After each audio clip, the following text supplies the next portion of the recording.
What's good? It's Russell King here, and today I'm going to be discussing the recent episode of Smackdown. Finna jump straight into it. First, it starts off with Bianca Belair versus Tiffany Straton. This is the quarterfinals of the Queen of the Ring tournament. This was a very solid match. This match it still played the story of Bianca Belair having the leg injury. Tiffany Stratton was really working the leg injury, but this was a solid back and forth. Probably the best match of tonight's show.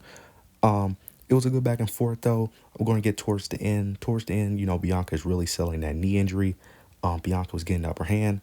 She starts sliding Tiffany Stratton, but Tiffany Stratton starts pulling the ring curtain off the ring. She was hanging on to it, but she had to let go. The ref kept telling her to stop.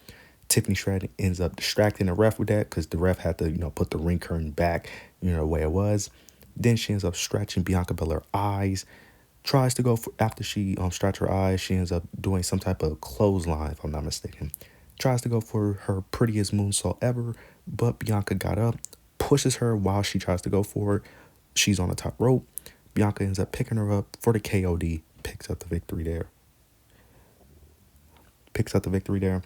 And she ends up advancing, which I predicted. It only made sense. Unfortunately, I knew even with the injury that there was no way Tiffany Stratton was going to win. It only made sense for Bianca Belair to advance to the next round. Solid match, though. Next, we get a little teaser.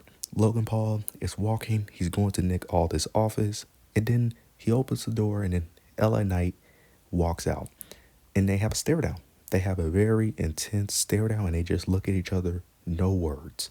And then Nick Aldis comes, ends up telling Logan to get in his office. I love what they're doing here, and it looks like that they're teasing eventual LA Knight Logan Paul feud coming, and I can't wait for that because everyone's been wanting that match. Everyone's been saying that Logan Paul LA Knight United States Championship match. They need to make it happen. Need to make it happen. Hopefully SummerSlam. SummerSlam is the place they do it at. But I liked what they did there. I love the tease, and we'll see how that goes.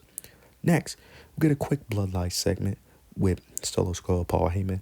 Paul Heyman just asks Solo, has he talked to the tribal chief, Roman Reigns? Solo ends up responding, ends up saying, yep, all the time. Solo is continuing to lie. He hasn't talked to Roman, but he's going to continue to lie to Paul Heyman. Now, in this segment, it was funny how Tama Tonga was acting because it started off with Tama Tonga like walking around making these weird sounds. Like he sounded like it's very weird. Like he really acts like a wild animal. Like he was making these weird sounds, very like hyper energetic. It was very weird but kind of entertaining at the same time. He's basically playing that very uncontrollable wild animal type of character, and I love what they're doing with Tama Tonga though. Next, get an interview segment with LA Knight. He was talking about the bloodline, but he gets interrupted by Carmelo Hayes. This segment, Carmelo Hayes being the arrogant, young, up and coming talent, the guy with all the talent, but too arrogant, to really put it all together. LA Knight, being the old head in this situation, got to put Carmelo Hayes in his place. They go back and forth, go back and forth. They both talk their trash, and they both end up doing their catchphrases. Nothing here, but they do end up having another altercation later. So I wonder if this is going to be like a feud that they may end up doing just to, waste some time. Maybe like a filler feud to wait until SummerSlam, because after King of the Ring, I think it's Clash at the Castle Nets. So they may end up having, something in between there just to bypass time for these two, but who knows. Next, we end up getting Tama Tonga versus LA Knight, the other quarterfinal match for the Smackdown sides for the men's side for the King of the Ring tournament. This was a decent match.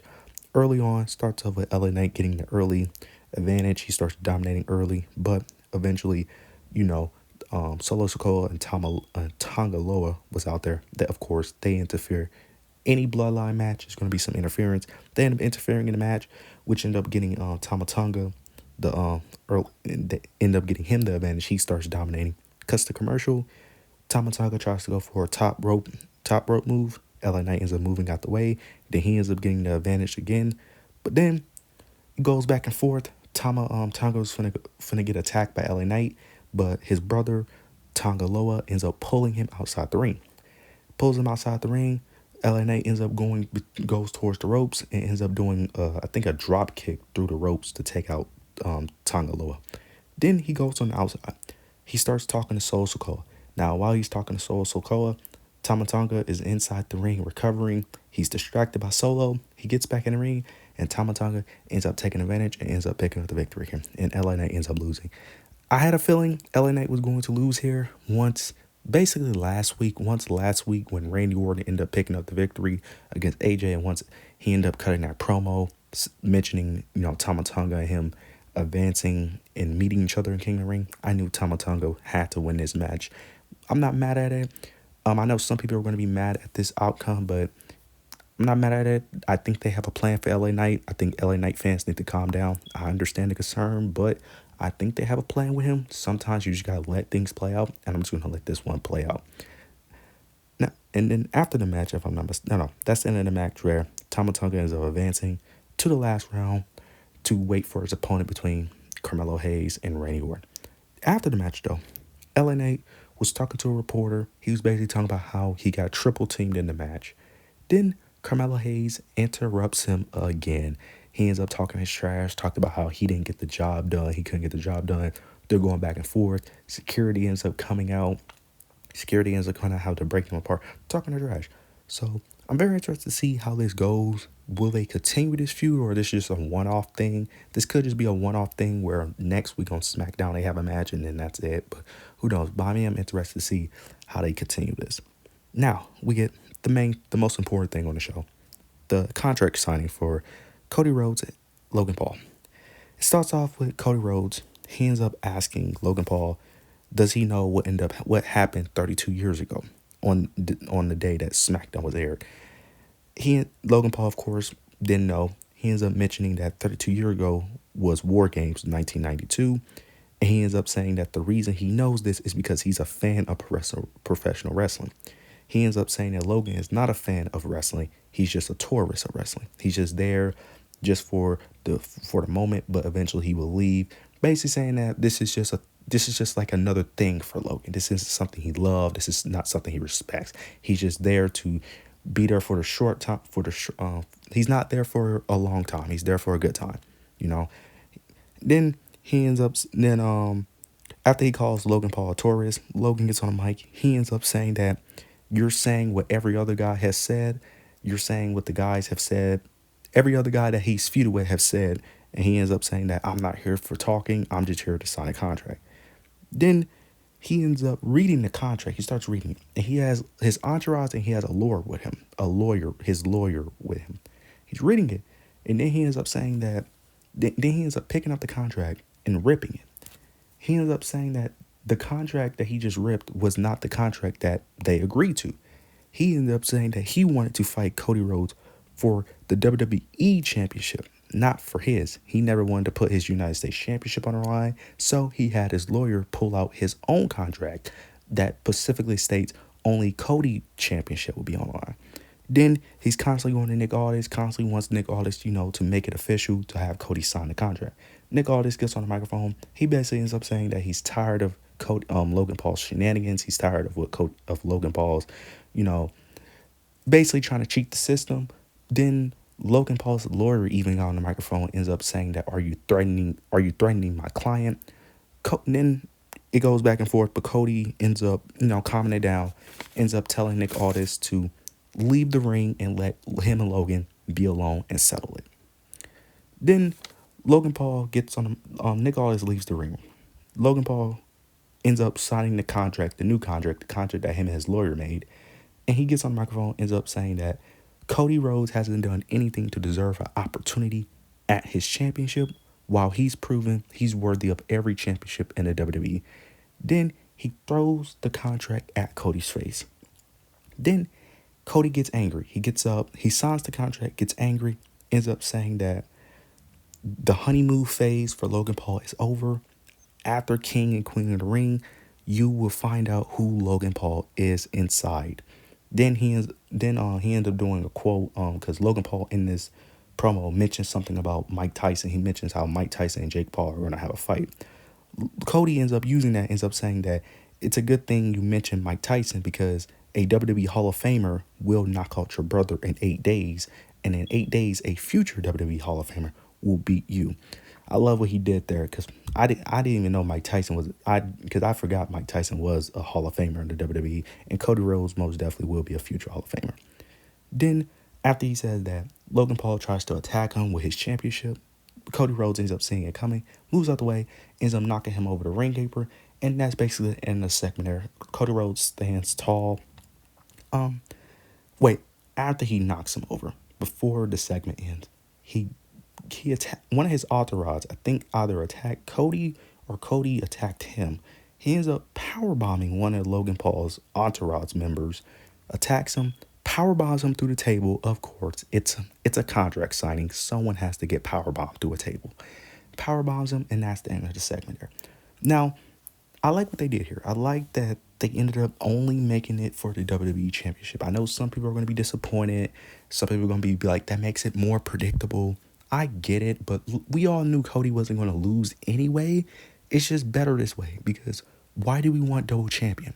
Because the only way they was going to get themselves out of the whole double champion thing was if it was a disqualification by ring out and then both of them just keep their titles, which no one wants to see. Let's be honest. No one wants a ring out.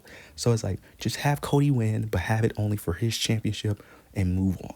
We don't need both championships on the line. I'm glad that I like how they did it because Logan Paul, this fits his character. It fits Logan's character to pull something like this, to pull his shenanigans, and I like it. I love what they did with the segment here. Now, I don't really care in terms of the feud, but the match will be a banger. So I am excited for the match though.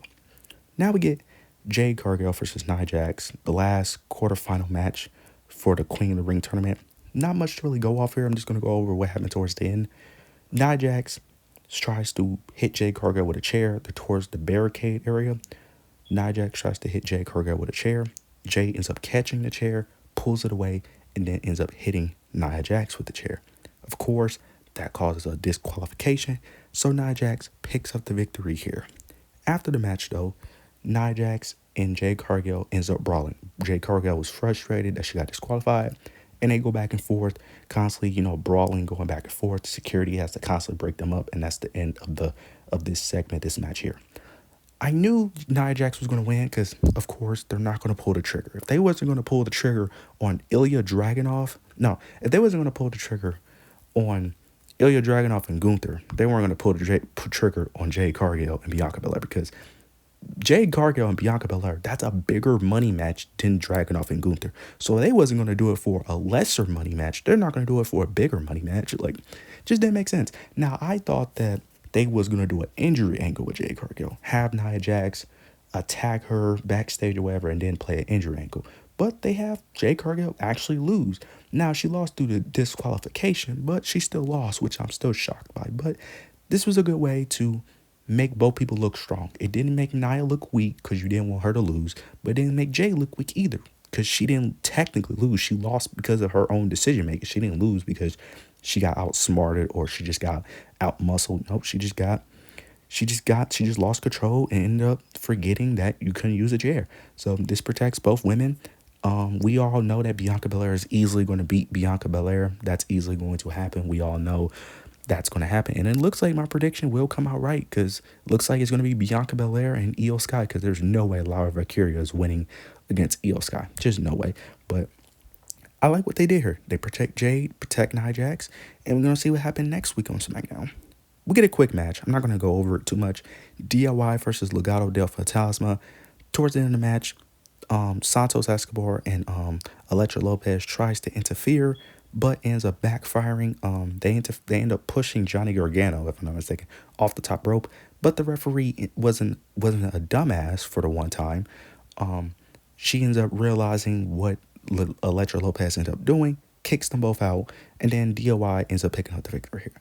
Then after the match, DIY and A-Town Down Under, the team of Austin Theory and Grayson Waller, have a little stare down, talking their trash. So it looks like they're going to be the next opponents for those tag team titles, and I can't wait for eventually when that match happens.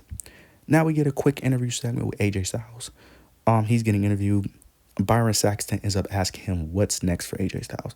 AJ Styles basically talked about how he keeps coming up short. Mentioning how he came up short against Cody Rhodes, how he came up short against Randy Orton, and he ends up saying that he's going to talk to Nick Aldis And that's when we're gonna see what's next for AJ Styles. So AJ Styles is basically, we're entering the next chapter of AJ Styles. I wonder what they're gonna do with him, because I don't know where he fits personally. Because he's not winning any world titles soon, and I don't know who he could feud with that makes logical sense for him to win. Because in terms of baby faces, the only baby faces he can really feud with is Cody again, which he's not gonna win. Randy Orton possibly, but I don't know. It's very AJ Styles in a weird situation. He's really in a weird situation. I know a lot of people want more for him, but it's like, when you want more for him, what do you really? Because you gotta ask yourself, what are you asking for? Because if you want him to win a championship, what championship you want to win? Because is he going to win the WWE championship? He's not beating Cody. Then you say the World Heavyweight Championship. Well, that's tricky because people still want Drew McIntyre to win.